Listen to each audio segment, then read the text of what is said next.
이제 하나님 말씀 보시겠습니다.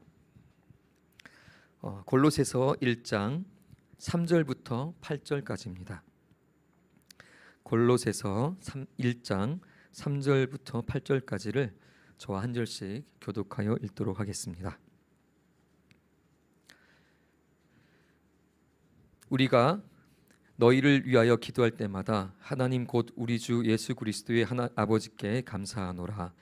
이는 그리스도 예수 안에 너희의 믿음과 모든 성도에 대한 사랑을 들었음이요 너희를 위하여 하늘에 쌓아둔 소망으로 말미암음이니 곧 너희가 전에 복음 진리의 말씀을 들은 것이라. 이 복음이 이미 너희에게 이르매 너희가 듣고 참으로 하나님의 은혜를 깨달은 날부터 너희 중에서와 같이 또한 온 천하에서도 열매를 맺어 자라는도다. 이와 같이 우리와 함께 종된 사랑하는 에바브라에게 너희가 배웠나니 그는 너희를 위한 그리스도의 신실한 일꾼이요 성령 안에서 너희 사랑을 우리에게 알린 자니라. 아멘. 좋은 소문이 나는 교회라는 제목으로 하나님의 말씀을 함께 나누겠습니다. 오늘 본문은 골로새서의 말씀인데요. 즉 바울 사도가 골로새 교회에게 보낸 편지이겠죠. 근데 오늘 바울 사도는 골로새 교인들에 대한 어떤 소문을 전해 듣게 됩니다. 그 소문을 바울 사도에게 전해준 사람은 그 7절에 보면 이름이 나오는데 에바브라라는 사람입니다. 에바브라. 그렇다면 바울 사도가 이 에바브라 목회자에게서 듣게 된 골로새 교인들에 대한 소문이 뭘까? 크게 세 가지 소문을 듣게 되는데요. 우리 먼저 3장 4절을 같이 읽어보도록 하겠습니다. 이는 그리스도 예수 안에 너희의 믿음과 모든 성도에 대한 사랑을 들었음이요. 먼저 어떤 소문을 들었다고 나옵니까? 믿음이 아주 신실하다, 이렇게 소문이 난 것입니다. 다시 말해서 골로새 교회라고 하니까 그 교회 성도들의 난 소문, 들리는 소문이 뭐냐면 그 교회 성도들은 믿음이 좋다, 이렇게 소문이 들린 거죠. 그 교회 성도들은 아주 큰 믿음을 갖고 있어, 이런 얘기를 바울 사도가 전해드린 것입니다. 그러므로 이 믿음이 좋은 교회 하면 골로새 교회가 될 수 있겠죠. 그리고 두 번째, 바울 사도가 전해들은 골로새 교회의 소문, 두 번째는요, 사랑이 아주 많다는 것입니다. 사랑이 많다라는 소문. 그래서 이 성도들이 어떤 사랑을 가졌냐면 4절에 보면 모든 성도에 대한 사랑을 들었다, 이렇게 되죠. 바울 사도가 골로새 교회 성도들, 골로새 교회는 어떤 교회지? 모든 성도에 대한 사랑이 넘치는 교회다, 이런 얘기를 들었다는 거죠. 그냥 사랑이 아니라 모든 성도입니다. 그러니까 뭐 부자나 가난한 자나 많이 배운 사람이나 많이 배우지 못한 사람이나 뭐 이쪽 지역에 살든 저쪽 지역에 살든 지역 차별하지 않고 모든 성도가 뭘로 하나 되었다? 사랑으로 하나 된 교회다. 좋은 교회죠. 그런 소문이 이 골로새 교회의 소문이 난 것입니다. 그러니까 이 골로새 교회는 믿음이 좋은 교회였고 또 사랑이 넘치는 교회였고 또 세 번째 소문이 있습니다. 우리 세 번째 소문은 5절을 같이 또 읽어보겠습니다. 너희를 위하여 하늘에 쌓아둔 소망으로 말미암음이니 곧 너희가 전에 복음 진리의 말씀을 들은 것이라. 너희를 위하여 하늘에 쌓아둔 소망으로 말미암았다. 그래서 내가 기도한다, 이렇게 나오는데요. 결국 이 골로새 교회가 가지고 있는 세 번째 들려지는 소문은 소망이 넘치는 교회였던 겁니다. 너희를 위하여 하늘에 쌓아둔 소망이 있다. 그래서 골로새 교회의 성도들에는 이 하늘에 쌓아둔 소망이 넘치고 있는데 세상 소망이 아니라 하늘에 쌓아둔 소망, 이것이 골로새 교회 성도들이 갖고 있는 소망이었습니다. 그러니까 골로새 교회 성도들은요, 세상 물질이나 명예 또는 세상적으로 이렇게 잘 나가는 것이 나의 소망이다, 세상적으로 성공하는 것이 나의 소망이다, 이것이 아니라 하늘나라에 대한 소망을 품고 하늘나라의 상급 쌓기를 위해서 살고 있는 성도들이 있다, 이제 그렇게 볼 수 있겠죠.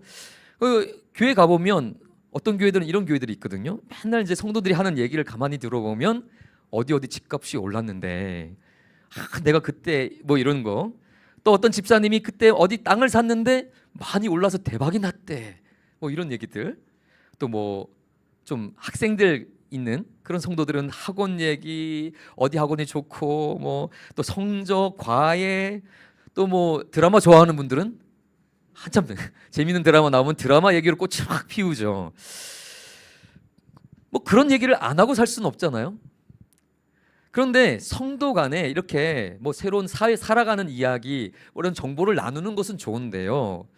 성도들이 모였을 때 나누는 얘기가 이것뿐이라면, 이렇게 대부분의 이야기가 돈 얘기, 아이들 공부 얘기, 건강 얘기, 드라마 얘기, 누구누구 흉보는 얘기, 정치 얘기, 경제 얘기, 뭐 이런 얘기뿐이라면 우리는 과연 세상에 소망을 두고 사는 사람인가, 천국 하늘나라에 소망을 두고 사는 사람인가, 좀 진지하게 생각해 봐야 할 필요가 있겠죠. 우리 대화 중에 과연 하나님이 내 삶에 베푸신 은혜, 또한 새롭게 깨닫게 된 말씀에 대한 그런 어떤 감동, 그래서 그걸 막 서로 나누고 싶은 그런 이야기들, 또 내가 기도 응답 받아서 하나님께서 내 기도에 이렇게 응답해 주셨다는 그런 감동적인 이야기를 나누는 것들, 또 서로 기도 제목을 묻고, 또 삶에 어려움이 있는 사람을 어떤 어려움이 있는지를 나누면서 위로해 주고, 이런 이야기가 있어야 우리 교회, 그 교회는 하늘 소망이 있는 교회가 아닐까요? 우리 교회 성도들의 이야기 속에 이렇게 하늘에 관한 이야기가 많이 넘쳐났으면 좋겠습니다. 근데 골로새 교회가 그랬다는 거죠. 골로새 교회는 하늘 소망이 있는 교회였다. 그래서 이렇게 골로새 교회는 크게 세 가지 소문이 왔다 그랬는데 다시 한번 점검해 보겠습니다. 무슨 소문? 믿음이 좋았고, 두 번째 사랑이 넘쳤고, 세 번째 소망이 있었다. 믿음, 소망, 사랑. 야, 교회가 믿음, 소망, 사랑이 넘치는 교회로 소문났다니까 어떤 교회예요? 좋은 교회죠. 정말 좋은 교회입니다. 그런데 이 골로새 교회처럼 사실 교회들은 각각 그 교회 나름의 소문이라는 게 있어요. 다니엘 기도회 들어보셨죠? 예. 어디 교회에서 합니까? 오른교회라는 교회에서 합니다. 이게 상당히 10년 이상 지금 끌고 오는 그런 사역인데요. 이 다니엘 기도, 오른교회 하면 다니엘 기도회로 한국 교회를 섬기는 교회라는 소문이 있습니다. 되게 좋은 그런 소문이죠. 또 100주년 기념교회라는 또 큰 교회가 있습니다. 이 교회는 뭘로 유명하냐면 재정이 아주 투명한 교회로 유명합니다. 제가 아는 후배도 거기서 지금 사역을 하고 있는데, 사역자들이 교회에서 차를 지급해요. 이제 신방하라고. 그러면 하루 동안에 여기서 어딜 가고 어딜 갔다 오면 거리와 기름이 얼마나 빠졌는지까지 적어서, 저는 그건 좀 과하다고 생각은 하지만 그 정도로 투명하려고 노력한다고 합니다. 그래서 100주년 기념교회 하면 재정이 아주 투명하게 운영하는 교회, 이런 소문이 있습니다. 좋은 것 같아요. 분당 우리 교회, 얼마 전까지 이 분립 개척, 그러니까 개척을 지원했습니다. 그래서 많은 수의 교회를 개척 지원을 해서 한국교회에 또 좋은 소문을 냈죠.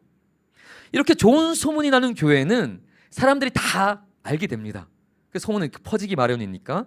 그래서 사람들이 몰려들고 더욱더 부흥하는 그런 결과가 있더라고요. 하지만 또 어떤 교회는 좋은 소문만 나지 않고 나쁜 소문도 많이 나죠. 제가 아는 어떤 아주 큰 대형 교회가 있는데요.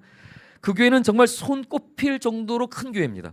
근데 그 교회가 둘로 갈라져서 서로 매일 싸우다가 폭력배를 동원해가지고 교회 앞에 폭력배가 와 있어서 뭐 그런 일들이 기사에 난 적도 있습니다. 매일 다투고 싸우는 걸로 유명한 교회, 이건 불명예스러운 교회죠. 그래서 이런 교회들은 이런 문제를 법정으로까지 끌고 가서 세상 법정에서 교회 치부를 세상에 다 드러내게 해서 세상에 교회의 이런 모습, 부정적인 모습을 다 소문내게 하는 그런 부정적인 모습을, 부끄러운 모습을 보이기도 하죠. 그리고 이런 소문이 돌게 되면, 이런 나쁜 소문이 돌게 되면 사람들은 점점 교회를 떠나게 되는 겁니다. 여러분, 결국 골로새 교회처럼 교회란 소문이 나기 마련인데, 좋은 소문이 나는 교회, 어떤 부끄러운 소문이 나는 교회, 우리 교회는 어떤 소문이 날까요? 우리 수도교회는 우리 주변 사람들, 이 양천구 지방에 수도교회 하면 어떤 교회로 소문이 나고 있을까요? 예, 좋은 교회로 소문나기를 바랍니다. 예, 그래서 우리 교회가 사람들에게 어떤 이미지, 어떤 교회로 소문나기를 원하면 좋을까? 그래서 오늘 그 말씀을 통해서 한번 살펴보려고 하는 것입니다. 우리 교회도 골로새 교회처럼 좋은 소문이 나오는 건강한 교회가 되었으면 좋겠습니다.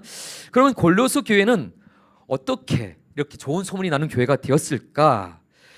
그것을 위해서는 두 부류가 같이 협력해야 되는데요. 첫 번째는 당연히 좋은 목회자가 있어야 됩니다. 우리 골로새 교회를 개척하고 심무하는 목회자가 누구였냐면 이 바울 사도에게 골로새 교회에 대한 소문을 전해준 에바브라 이분이 바로 개척해서 지금까지 교회를 담임하는 담임 목사입니다. 이 에바브라는 목회자는 원래 바울 사도를 만났을 때 거기서 회심을 했어요. 바울 사도의 설교를 듣고 충격받고 거기서 회심한 후에 자기가 골로새 출신이기 때문에 거기 돌아가서 개척을 한 겁니다. 그리고 이렇게 멋지게 교회를 세운 거예요. 그런데 이 에바브라 목사님에 대해서 어떻게 에바브라 목사님의 특징이 서술되냐면 이렇게 서술됩니다. 7절 같이 한번 읽어보겠습니다. 이와 같이 우리와 함께 종된 사랑하는 에바브라에게 너희가 배웠나니 그는 너희를 위한 그리스도의 신실한 일꾼이요. 골로새 교회를 이 좋은 소문이 나는 골로새 교회의 담임 목사님이 에바브라 목사님인데 에바브라 목사님은 세 가지 특징이 있습니다. 세 가지 특징 중에 첫 번째가 뭐냐면 너희를 위한이라고 나오죠. 에바브라 목사님은요 성도를 위해서 철저하게 사신 목사님인 거예요. 우선순위가 나를 위한 것이 아니고 목회자 자신의 배를 불리거나 자기의 만족과 유익을 위해서 사는 것이 아니라 골로새 교회 목사님, 담임 목사님은 철저하게 누구를 위하여? 성도를 위하여, 너희를 위하여 사는 존재다. 그래서 성도들을 위해서 최선을 다해서 말씀을 준비하고 하나라도 더 제대로 가르치기 위해서 최선을 다하는 그런 목회자. 좋을까요? 안 좋을까요? 우리 담임 목사님이 그런 분이면 좋겠죠? 근데 우리 담임 목사님 그런 분인 줄 믿습니다. 전 진짜 진실로 그렇게 생각합니다. 그리고 에바브라 목사님의 두 번째 특징은 뭐냐면 너희를 위한 그 뒤에 있습니다. 신실한 그리스도의 일꾼이었다 이렇게 나옵니다. 여기서 신실한, 피스토스, 믿을만한, 믿음직한, 진실한 이런 뜻이거든요. 이 에바브라 목사님은 진실한, 저 목사님은 가짜가 아니야. 사람들 앞에서는 마치 거룩한 척하고 막 이렇게 좀 사랑이 많은 척하지만 사실은 그냥 겉보기만 그래. 뭐 그럴 수 있거든요. 많은 목사님들이 가면 쓰고 사니까요. 근데 이 에바브라 목사님은요 그리스도 앞에서 부끄럼 없이 신실한 그리스도 일꾼이었다. 진실한 자였고 충성된 자였다. 이런 평가를 받는 것입니다. 그래서 이 에바브라 목사님 성도를 위해서 사랑으로 최선을 다해서 말씀을 가르칠 뿐만 아니라 충성되고 진실한 그리스도의 종으로서의 정체성을 가지고 최선을 다해서 성실하게 매 순간을 살아가는 그런 목회자였던 거죠. 좋을까요? 안 좋을까요? 좋죠. 이런 목사님, 이런 담임 목사님, 그것도 저는 해당된다고 생각하는데요. 담임 목사님. 자, 세 번째입니다. 우리 8절을 보면 또 세 번째 에바브라 목사님의 특징이 나옵니다. 8절 읽어보겠습니다. 성령 안에서 너희 사랑을 우리에게 알린 자니라. 에바브라 목사님의 세 번째 특징은 뭡니까? 성령이 충만한 자였습니다. 그러니까 골로새 교회를 담임하고 있는 목사님이 너무 정말 좋았던 목사님인 거예요. 성도를 사랑해서 성도를 위해서 살아가는 목회자, 그리고 남이 보지 않는 가운데서도 그리스도 앞에서 충성되게 맡겨진 바에 최선을 다해서 성실하게 충직하게 사역하는 목회자, 그리고 거기에 성령이 충만한 자. 와, 정말 좋은 목사님입니다. 이런 담임 목사님, 성령이 충만하여 성령 충만한 가운데 말씀을 잘 가르쳐 줬겠죠. 이런 말씀을 이제 통해서 우리를 이제 돌아보면 우리 교회 목사님들 중에는 그런 목사님들이 계시는가? 아니, 설교하고 있는 저가 당장 제가 이 설교를 하고 있으니까 제가 그런 설교자일까? 성도를 위해서 살아가고 일단 안 보는 중에도 충실되고 성실되게 사역하고 있고 또 성령이 충만할까 내가? 이런 이제 뭔가 비웃는 소리가 들리는 느낌이었는데요. 사실 이렇게 말씀을 적용해 보면 많이 부끄럽겠죠. 그래서 부끄럽다고 얘기하면 맞아, 부끄러울 것 같아 이렇게 끄덕이시는 분도 있을 수 있는데요. 또 어떤 목사님을 떠올리시면서 그래, 그 목사님은 아닌 것 같은데 하실 수 있는 분도 있겠지만 그러면 안 됩니다. 우리는 다 부족하지만 오늘 이 말씀을 통해서 우리 교회 담임하는 목사님과 함께 부사역자들 어떤 목사님이 되면 좋겠습니까? 이 에바브라 목사님 같이 위해서 기도해 주시면 되는 겁니다. 어떻게요? 성도를 위해서 그리스도의 충직한 일꾼으로 성령의 충만한 목회자 되기를 위해서 기도해 주신다면 우리 교회 사역자들 다 그렇게 에바브라 목사님처럼 교회를 위해서 충직되게 성령 충만한 목회자 될 줄 믿습니다. 자, 그러면 이런 목회자와 함께 골로새 교회가 그런 좋은 교회로 소문냈었던 두 번째 이유는 누가 또 잘 이 교회를 섬겼기 때문일까요? 목회자가 있었고 또 좋은 성도가 있었기 때문이죠. 우리 골로새 교회 성도들 특징도요, 세 가지로 요약할 수 있습니다. 우리 골로새 교회 성도들의 세 가지 특징 중에 첫 번째를 한번 읽어보겠습니다. 우리 5절 같이 읽어보겠습니다. 너희를 위하여 하늘에 쌓아둔 소망으로 말미암음이니 곧 너희가 전에 복음 진리의 말씀을 들은 것이라. 우리 골로새 교회 성도들은요, 에바브라 목사님께서 그렇게 성령 충만한 가운데 성도를 위해서 최선을 다해서 충직하게 말씀을 정말 잘 준비해서 전달했을 거죠. 그 복음의 말씀을 최선을 다해서 전달하는데 그 말씀을 어떻게 했다는 겁니까? 복음 진리의 말씀을 너희가 들었다. 골로새 교회 성도들은 말씀을 듣는 성도였습니다. 말씀을 전하는 사역자가 전하는 그 말씀을 귀 기울여 잘 듣는 성도들이었다는 거죠. 그래서 이 목회자들이 성도를 위해서 최선의 말씀을 전하고 있는데 그 성도들이 그 말씀에 대한 관심도 없고 잘 들으려 하지 않고 배우려 하지 않는다면 그 교회는 결코 좋은 소문이 나는 교회가 될 수 없겠죠. 그래서 오늘 보았던 그 에바브라 목사님처럼 정말 신실하게 열심히 정말 최선을 다해서 말씀을 잘 준비해서 전달하려고 한다면 그 말씀을 전하는 목회자가요, 정말 이상한 사람이 아니라면, 거짓 목자가 아니라면 성도들은 어떻게 해야 될까요? 그 말씀을 잘 들어야겠죠. 그래야 교회가 사는 것입니다. 그래서 성도들이 말씀을 잘 듣고 배우는 자리를 사모하는 교회일수록 좋은 교회로 성장하게 되는 것입니다. 왜냐하면 좋은 소문이 나니까요. 우리 교회는 골로새 교회처럼 하나님의 말씀 듣기를 사모하는 교회인가요? 우리 교회가 좋은 소문이 나는 교회가 되려면 성도들이 말씀 듣기를 더 사모해야 될 줄 믿습니다. 성경을 깊이 배울 수 있는 자리가 혹시 생긴다면요, 어떻게 될까요? 말씀을 듣기를 사모하는 성도가 있는 교회는 말씀을 배울 수 있는 교회가 열리면 어떻게 할까요? 빨리 매진됩니다. 자리가 없어서 조금만 늦으면 거기 못 들어가요. 왜냐하면 공간에 한계가 있으니까요. 그런데 지금 해도 언제 해도 널널해요. 별로 관심이 없으니까 언제 한 명이라도 오면 감사하다.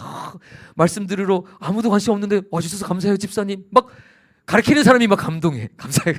들어줘서 고맙다고. 이런 교회는요, 말씀을 사모하는 교회가 사실 아니죠.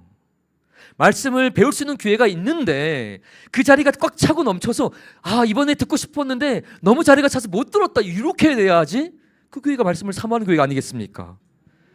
우리 하반기에도 말씀을 전해드릴 수 있는 기회가, 배울 수 있는 기회가 있을 겁니다. 빨리 지원하셔서 말씀 배우기를 사모하시는 그 열정을 보여주셨으면 좋겠습니다. 두 번째, 이 골로새 교회 성도의 특징은요, 말씀 듣기를 사모한 것만이 끝인 것이 아니라, 그러니까 말씀 듣기를 열심히 말씀을 들은 것만이 아니라 두 번째 특징이 있는데, 우리 6절 또 읽어보도록 하겠습니다. 이 복음이 이미 너희에게 이름에 너희가 듣고 참으로 하나님의 은혜를 깨달은 날부터 너희 중에서와 같이 또 원천하에서도 열매를 맺어 자라는도다. 보세요. 골로새 교회는 듣는 데 열정이 있었잖아요. 말씀을 사모했단 말입니다. 그런데 듣기만 한 것이 아니라 그 다음에 어떻게 했습니까? 너희가 듣고 참으로 하나님의 은혜를 깨달았다.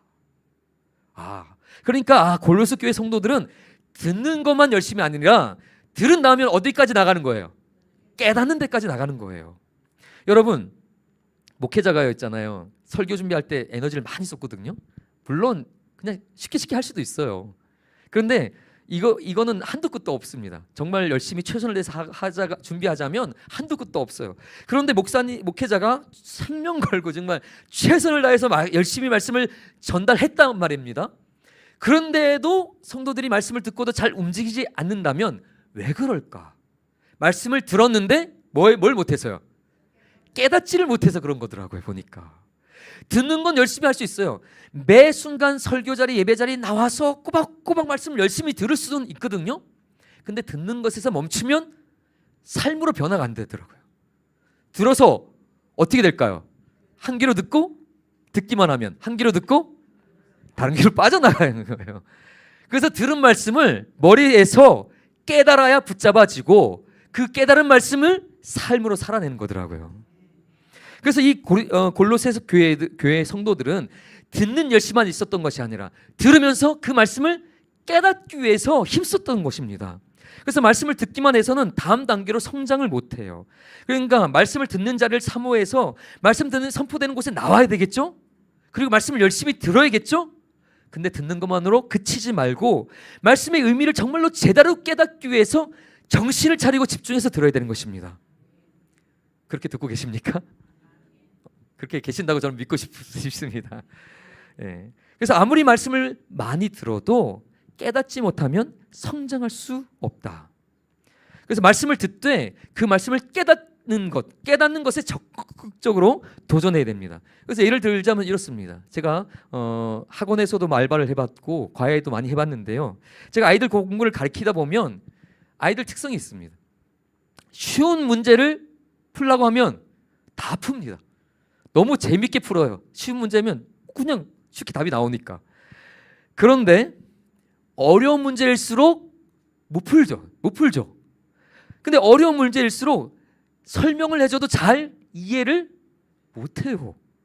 그래서 한 번 얘기해주면 그 한 번에 잘 이해를 못해서 여러 번 설명을 해주고 여러 번 설명을 해줘도 겨우 이해합니다. 그만큼 어려운 거죠. 그런데 특징이 뭐냐면 어렵잖아요. 어려우니까 싫어요. 그리고 재미도 없어요. 그런데 그 어려운 것을 이해하고 깨달아서 자기께 되고 나면요 어떻게 될까요? 실력이 탁 올라가면서 이제 웬만한 그 밑에 문제들은 쉽게 풀어냅니다. 그러면서 공부가 재밌어져요. 어려운 문제 하나를 해결하고 나면 그보다 쉬운 문제들은 척척척 풀리고 그래서 공부가 더 재밌어져서 공부를 더 열심히 하게 되더라고요. 하지만 쉬운 문제에만 익숙한 아이는 아무리 문제를 많이 풀어도 쉬운 문제만 계속 푼다고 성적이 올라갈까요? 그래서 공부를 잘 못하더라고요. 어려워도 자꾸 그 문제를 접하고 이해하려고 풀어내려고 몸부림치고 막 선생님이 와서 자꾸 묻고 선생님을 달달 볶아한 그 아이가 결국은 공부를 잘하게 되더라고요. 여러분 목회자가 말씀을 전할 때도 마찬가지거든요.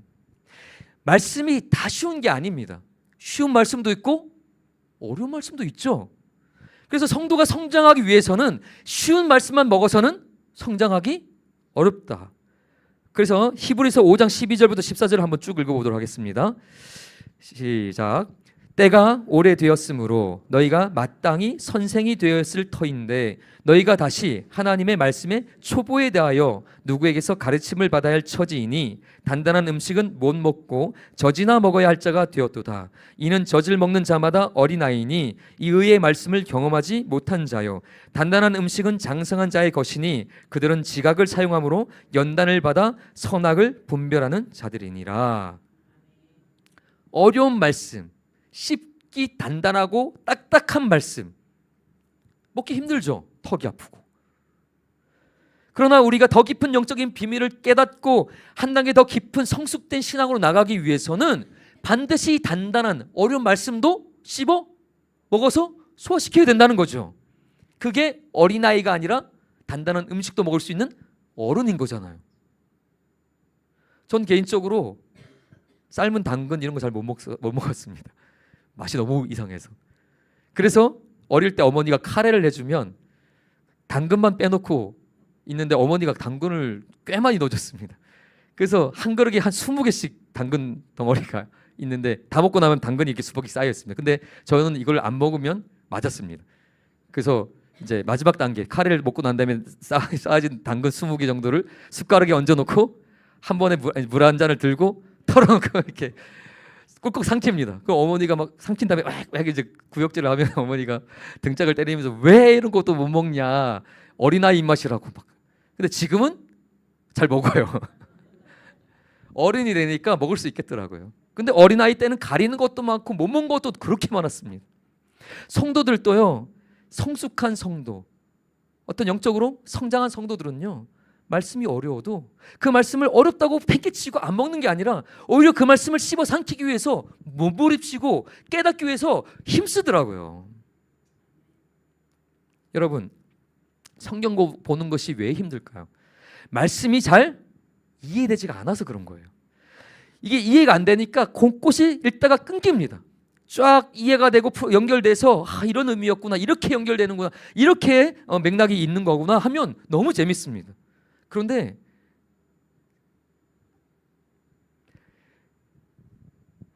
쉬운 말씀만 접하다 보면 말씀의 깊이가 없어서 성경 읽는 게 너무 지루하고 재미가 없어서 더 읽지 못하게 되는 거죠. 그래서요, 설교를 준비하다 보면 쉬운 말씀은 짧게도 전할 수 있거든요. 그리고 짧게 전하니까 귀에도 쏙쏙 들어오고 예화를 들기도 쉽습니다.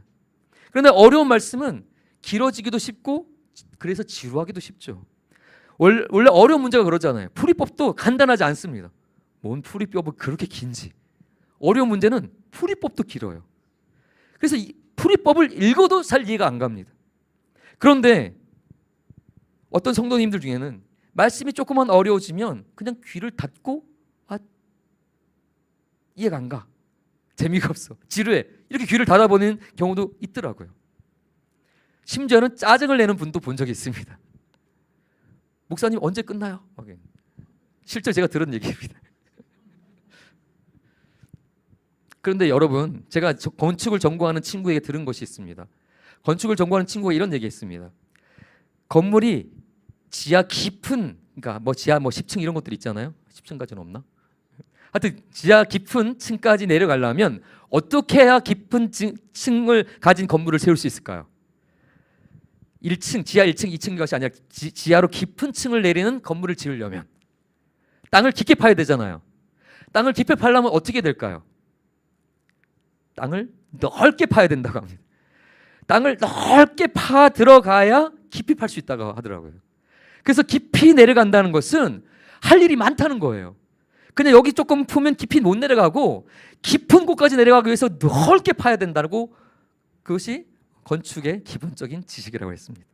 말씀도 마찬가지고요. 예수님이 말씀을 가르칠 때는요, 물론 쉬운 말씀, 간단한 말씀도 가르쳤거든요. 그런데 어떤 말씀은 예수님은 아주 이해하기 어려운 말씀도 가르치고 어떨 때는 아주 길게도 가르쳤습니다. 우리 마가복음 6장 34절 35절 한번 읽어보겠습니다. 예수께서 나오사 큰 무리를 보시고 그 목자 없는 양 같음을 인하여 불쌍히 여기사 이에 여러 가지로 가르치시더라. 때가 저물어 가매 제자들이 예수께 나와 여짜오되 이곳은 빈들이요 날도 저물어 가니. 오병이어죠. 아침부터 밤까지 사역도 하고 말씀도 가르치는데 얼마나 오래 가르쳤는지, 밥도 안 먹고 저녁 때까지 이 긴 시간 동안에 예수님께서 말씀을 전하기도 하신 거죠. 짧게도 가르치셨지만 어떤 말씀은 길게도 가르쳤었고요. 또 어떤 말씀은 이렇게도 가르치셨습니다. 요한복음 6장 59절 60절 한번 같이 읽어보겠습니다. 이 말씀은 예수께서 가버나움 회당에서 가르치실 때에 하셨느니라. 제자 중 여럿이 듣고 말하되 이 말씀은 어렵도다 누가 들을 수 있느냐 한데.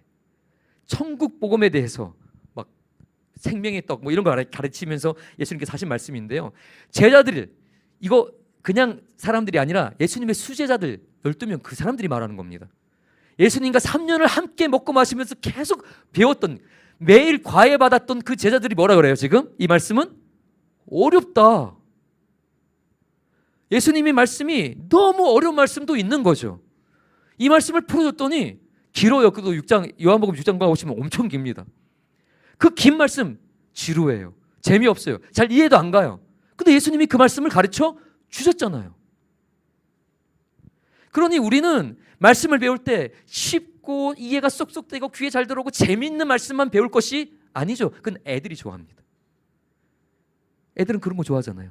쉽고 재밌고 간단한 거. 근데 어른들은요, 아니죠. 힘들어도 배워야 됩니다. 지루하도 내가 먹고 살기 위해서 이 기술 배워야 되는 거죠. 어른이 된다는 것은 쉽지 않고 어렵고 힘들어도 그것을 내 것으로 소화하기 위해서 힘쓰는 자가 어른이잖아요. 그래서 예수님께서는 이 말씀을 하실 때, 예수님께서 말씀을 선포하실 때 이런 말씀 많이 하셨거든요. 귀 있는 자는 들을지어다. 잘 안 들으니까. 듣는 자는 깨달을지어다. 잘 못 깨달으니까. 너희가 아직도 깨닫지 못하느냐. 잘 못 깨달으니까. 이런 말씀 하신 거죠. 그러니 예수님께서 말씀을 선포하실 때는, 전하실 때는 어려운 말씀도 많이 하신 거죠. 잘 깨닫기 힘든 말씀도. 예수님의 말씀이 고차원적인 하늘의 비밀을 이 땅에 선포하기 위해서 비유로 많이 말씀하신 거죠. 그래서 예수님께서 최선을 다해서 쉽게 설명하셨지만 사실 어려운 말씀도 많이 있었다. 그래서 저는 가끔 이런 생각을 해보거든요. 만일 오늘 이 수요 예배에 제가 설교자가 아니라 우리 예수님이 특별 강사로 오늘 여기 초대받아서 오셨습니다. 막 그랬어야 되는데 예수님 왔어야 되는데 왜 박 목사가 저기 있어서 하나 아쉽다 막 이렇게 생각하시는 분이 있을 수 있는데 그러면 좀 곤란하고요.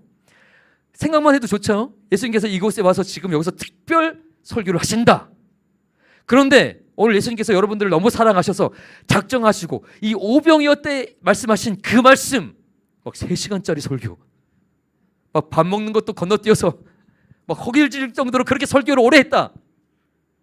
그리고 2탄 요한복음 6장의 그 생명의 떡에 대한 설교. 그래서 제자들이 3년 동안 들은 제자들도 이 말씀은 어렵다, 도무지 이해가 안 간다.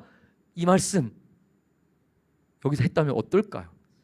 다음 주 예수님 너무 좋아서 또 초대하겠습니다 했다 예수님 오셨는데 아마 안 나온 분들 꽤 많을 것 같습니다. 예수님 말씀이 너무 좋은 것 같았는데 너무 길어서 안 돼, 너무 미안하지만 난 더 이상 못 듣겠어, 뭐 이렇게 반응한든가, 심오한 뭔가가 예수님 말씀에 있었던 것 같지만 어렵고 잘 이해가 안 가서 나는 싫어, 그럴 수 있잖아요. 내 기준으로만 예수님의 말씀을 듣는다면 이 자리에 예수님이 오셔서 말씀을 가르쳐도 우리 중에 많은 사람들은 너무 길고 어렵고 그래서 불평해서 나 듣기 싫어할 만한 사람들 없을까요? 그러니까 목회자의 말씀은요, 얼마나 짧고 재밌고 이해하기 쉬운가의 포인트가 있는 것이 아니죠. 되도록이면 그렇게 하면 좋죠. 이해하기 쉽고 재밌고 짧으면 좋죠. 그러나 그것이 핵심은 아니잖아요. 말씀의 핵심은 뭡니까? 말씀이 얼마나 성경적이며 얼마나 깊은 영적 비밀을 잘 풀어내며 얼마나 성령께서 주시는 지혜로 잘 전달하고자 하는가, 그것이 더 중요할 줄 믿습니다. 그래서 우리는 이 강단에서 정말 목회자가 최선을 다해서 말씀을 전하기 위해서 힘쓰고 있다면, 그 목회자를 그래도 신뢰할 수 있다면 어떤 말씀을 선포하든지 간에 짧고 길고 지루하고 재밌고 그 포인트 아니라 정말 마음을 열고 어떤 말씀을 선포하든지 간에 그 말씀을 귀 기울여 깨달을 수 있도록 적극적으로 들어야 될 줄 믿습니다. 목사님 어려워서 도무지 이해가 안 가는데 깨달아지지 않는데 어떻게 해요? 못 듣겠어요. 그런 분도 있을 수 있죠. 근데 아까 공부 얘기를 드렸는데요, 학생이 어려운 문제 만난다고 그거 포기해버리면 빵 좀 맞는 거예요. 그런데 어떻게 하면 실력이 는다고요? 어려우니까 누구한테 물어보면 돼요? 선생님한테 찾아가잖아요. 공부 잘하는 애들 보면 꼭 그러더라고요. 우리가 세상 공부는 못했을 수 있어도 하나님 말씀에 대한 건 이건 놓칠 수 없잖아요. 세상 공부는 어려우면 포기해도 돼요. 나는 뭐 그렇게까지 안 해도 되니까. 그런데 하나님 말씀은 어렵다고 포기할 겁니까? 아니잖아요. 이건 생명의 말씀인데. 그러니까 이 말씀은 어렵다고 느껴지면 어떻게 되면 돼요? 담임 목사님 찾아가세요. 담임 목사님 찾아가서 목사님 제가 이번 주에 성경 본문 이건데 읽어보니 잘 이해가 안 가는데 좀 어떻게 좀 설명 좀 해주실 수 있어요? 담임 목사님 어려우신가요? 그럼 부사역자들 찾아오세요. 조금 쉬운. 윤청희 목사님 오랫동안 봤잖아요. 좀 편하잖아요. 윤청희 목사님 찾아가서 물어보죠. 되게 잘 가르쳐 줄 겁니다. 선생님이 계시기 때문에 정말 열정만 있다면 그 말씀을 이해하기 위해서 말씀을 전하신 사역자들에게 물어보면 좋은데, 제가 지금까지 오래 사역을 부사역자로 했는데 찾아와서 물어보는 성도는 정말 있어요. 없는 건 아니에요. 있었는데 열 손가락을 못 넘어갑니다. 여러분 다 이해하세요? 성경을 읽으면 다 납득이 되고 다 깨달아집니까? 이해되지 않는 것들이 있으면 적어두시고 언제 기회가 될 때 그거를 물어보시고, 요즘엔 또 좋더라고요. 막 인공지능 이런 것들이 웬만한 건 다 가르쳐줘요. 물론 잘못 가르쳐줘서 문제가 되기도 하는데 찾아보시고 물어보시고 그렇게 하면서 말씀을 이해하고 그럴수록 은혜가 더 커지고 그 말씀을 나의 말씀으로 붙잡을 수 있는 것입니다.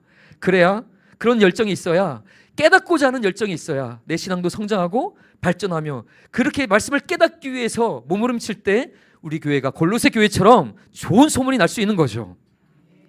자, 마지막입니다. 고린도 교회의 세 번째 특징, 성도들의 세 번째 특징은 열매 맺는 교회이기 때문입니다. 우리 6절 다시 한번 읽어보겠습니다. 이 복음이 이미 너희에게 이름에 너희가 듣고 참으로 하나님의 은혜를 깨달은 날부터 너희 중에서와 같이 또 온 천하에서도 열매를 맺어 자라는도다. 자, 이렇게 이해해야 되는 거죠. 말씀을 선포할 때 귀 기울여 듣습니다. 근데 그냥 흘러듣는 것이 아니라 어떻게 해요? 깨닫기 위해서 어려운 말씀이라도 몸부림치며 씹어 삼키기 위해서, 아니 내가 어려우면 내 스스로 하기 힘들면 목회자들에게 물어서라도 그 이 말씀을 이해하기 위해서 몸부림치고, 그리고 그 깨달은 말씀을 그냥 묻어두는 것이 아니라 어떻게 해요? 열매, 삶으로 살아내기 위해서, 삶으로 그 말씀이 열매 맺기 위해서 몸부림치는 것, 이것이 골로새 교회였던 것입니다. 그러니 이 교회가 좋은 소문이 나지 않을 수 없는 거죠. 말씀 듣는 열정, 또한 그 말씀을 붙잡기 위한, 깨닫기 위한 열정, 그리고 그 말씀대로 살아가니 무슨 열매가 맺어졌습니까? 믿음이 좋았다. 또 뭐요? 사랑이 넘치는 교회였다. 또 뭐요? 소망이 있는 교회였다. 그냥 소망이 아니라 천국 소망. 골로새 교회는 그래서 좋은 소문이 났던 것입니다. 우리도 이런 교회가 되기를 소망합니다. 그래서 우리가 우리 자신을 한번 돌아보면서 우리 이제 마쳤으면 좋겠는데요. 우리 교회, 우리 수도교회는 어떤 것으로 소문나는 교회인가? 우리 교회는 믿음이 좋다고 소문날까요? 이렇게 아멘 하셔야죠. 우리 교회는 믿음이 좋은 교회로 소문날 줄 믿습니다. 우리 교회는 사랑이 많은 교회인가요? 아멘. 사랑이 많은 교회가 될 줄 믿습니다. 우리 교회 성도들은 세상 소망이 아니라 하늘 소망, 하늘 천국 소망을 가진 그런 교회로 소문나 있습니까? 아멘. 그런 천국 소망 가진 교회로 소문나게 될 줄 믿습니다. 그래서 믿음, 소망, 사랑이 있는 그런 골로새 교회 같은 그런 수도교회가 되기를 소망합니다. 그러기 위해서 어떻게 될까요? 목회자, 우리 담임 목사님과 부사역자들, 저희는 어떻게 해요? 성도들을 위해서 그리스도의 충직한 일꾼으로 맡은 바 잘해서 성실하게 최선을 다하며 성령 충만해야 되겠죠. 그것을 위해서 많이 기도해 주시기 바랍니다. 그리고 성도들은 어떻게 된다고요? 그렇게 성도를 위한 열정으로 준비된 말씀을 귀 기울여 듣고 그 말씀을 깨닫기 위해서 몸부림치며, 그리고 그 말씀대로 어떻게 해요? 실천하여 순종하여 열매 맺는 삶으로 나가신다면 우리 교회는 골로새 교회 같은 그런 좋은 소문나는 교회로 하나님께 영광 돌리게 될 줄 믿습니다. 아멘. 자, 말씀 이걸 빼놓고 이제 마무리할 뻔했는데요. 자, 요 얘기만 하고 마치겠습니다. 우리 이런 소문을 바울 사도가 듣게 됐다 그랬잖아요. 골로새 교회에 대한 그런 좋은 소문. 근데 이걸 누가 전해줬다 그랬습니까? 에바브라 그랬죠. 에바브라 목사님이 누구라고요? 골로새 교회의 담임 목사님이었다고요. 사실 저는 사실 상당히 이것이 의미 있다고 생각합니다. 어떻게 이걸 이제 비유하자면 이렇습니다. 우리 담임 목사님께서 지방회를 가셨습니다. 아니면 어떤 목사님들 모임에 가셨습니다. 근데 우리 목사님이 성도들이 너무 좋은 거예요. 그리고 우리 교회가 너무 좋은 거예요. 그래서 옆에 있는 다른 교회 목사님들에게 자랑하지 않을 수가 없는 거예요. 그래서 그 목사님한테 이렇게 얘기하는 겁니다. 목사님들한테, 목사님, 우리 교회 성도님들 정말 믿음 끝내주는 것 같아요. 왜 그러냐, 뭐 이런저런 얘기를 하시겠죠. 그리고요, 보니까 성도들 가운데 사랑이 되게 넘치더라고요. 그래서 성도님들 볼 때마다 막 은혜를 받아요. 그리고 우리 교회 성도님들이 세상 그런 관심보다, 세상 소망보다 천국의 소망을 두고 살아가는 그런 성도들이더라고요. 그래서 저는 정말 성도들에게 복음을 전하며 이 성도들 양육하는데 너무 기쁩니다 라고 우리 만난 목사님들에게 우리 담임 목사님이 막 자랑을 하는 거예요. 우리 성도님들을. 그러면 우리 그 목사님들이 물을 거 아니에요. 담임 목사님한테. 아니 목사님들 교회는 어떻게 그런 좋은 교회가 됐습니까? 어떻게 됐냐면요, 제가 말씀을 전할 때 우리 교회 성도들은 막 말씀을 들으려고 너무 귀 기울여 듣습니다. 그리고요, 잘 이해가 안 되면 맨날 저 찾아와요. 찾아와서 이것저것 묻고, 목사님 이게 무슨 뜻이에요? 귀찮게 할 정도로 말씀을 깨닫기 위해서 몸부림칩니다. 그리고 말씀 깨달은 대로 순종하고 열매 맺는 삶을 살기 위해서 그렇게 애를 쓰더라고요. 그러니 성도들이 영적으로 성장하는 것이 보이더라고요. 이렇게 목사님이 다른 교회 목사님들에게 이렇게 설명하는 거죠. 저는 이런 모습을 봅니다. 우리 담임 목사님께서 우리 성도들을 볼 때 어느 곳에 가든지 우리 교회 성도들은 이런 정말 좋은 성도라고 이 교회를 자랑할 수 있으면 얼마나 좋을까. 그렇게 되기 위해서는 우리 성도님들이 정말 이 골로새 교회 같이 그렇게 말씀을 사모하고 깨닫고 열매 맺어 믿음과 소망과 사랑이 넘치는 교회를 세워가야 될 줄 믿습니다. 우리 그런 교회 되기를 소망하며 함께 기도하겠습니다. 사랑의 아버지 하나님, 오늘 주 앞에 나와 주의 말씀을 통하여 우리 교회를 살펴봅니다. 우리 교회도 골로새 교회 같은 그런 좋은 소문이 나는 교회가 되기를 원합니다. 주님, 우리 소속교회를 붙잡아 주시옵소서. 교회를 담임하시는 담임 목사님 또한 부사역자들 주님께서 세워주셨사오니 정말 성도를 위하여 또한 우리 그리스도의 그 맡기신 사명을 충실히 감당하는 자로 또한 성령의 충만한 자로 세워지게 하여 주시옵소서. 그래서 성령의 기름 부음 받은 그 지혜로 말씀을 잘 준비하여 전달할 때 그 말씀을 듣는 성도들의 마음이 열려서 귀를 기울이고 그 말씀을 깨닫기 위해 몸부림치며 그 말씀대로 살며 순종하여 그 말씀의 열매를 맺어갈 때에 우리 교회가 정말 골로새 교회처럼 좋은 소문이 나는 교회로 세워지는 축복이 있게 하여 주시옵소서. 감사하며 예수님 이름으로 기도합니다. 아멘.